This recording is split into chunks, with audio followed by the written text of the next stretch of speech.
Guys আমি college যাওয়ার জন্য একদম রেডি, তাই একটু দেরি না করে বোনকে নিয়ে চলে গেলাম কলেজের উদ্দেশ্যে। বৃষ্টি হয়েছে 4-5 দিন হয়ে গেছে, এখনো কি জল রাস্তা। গাইস, গাইজ এটা আমাদের বিশালগড় বাইপাস। কতগুলো গাড়ি, আর জানো তো এখানে অনেক অ্যাক্সিডেন্ট হয়েছে, তাই সাবধানে রাস্তা পার হতে হবে। এখন এখন আমরা আমরা বাইপাস বাইপাস পার পার হচ্ছি। হচ্ছি। আমাদের আমাদের একটা একটা ছোট ছোট মতো মতো ব্রিজ, ব্রিজ, এই এই দেখো দেখো নদী, নদী, আমাদের আমাদের বিশালগড়ের বিশালগড়ের নদী। নদী। এটা হলো বিশালগড়ের হসপিটাল।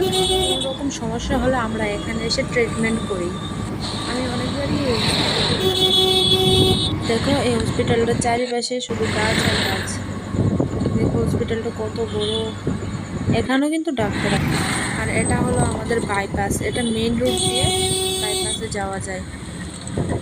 এই বাইপাসটা কিন্তু অনেকটাই বড়, মোটামুটি অনেকটা।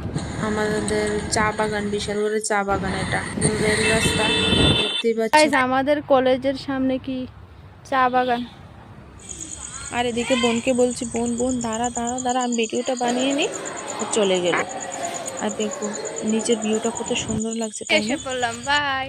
গাইজ আমি কলেজ যাওয়ার জন্য একদম রেডি, তাই একটু দেরি না করে বোনকে নিয়ে চলে গেলাম কলেজের উদ্দেশ্যে। বৃষ্টি হয়েছে 4-5 দিন হয়ে গেছে, এখনো কি জল রাস্তা। গাইস, গাইজ এটা এটা আমাদের আমাদের বিশালগড় বিশালগড় বাইপাস। বাইপাস।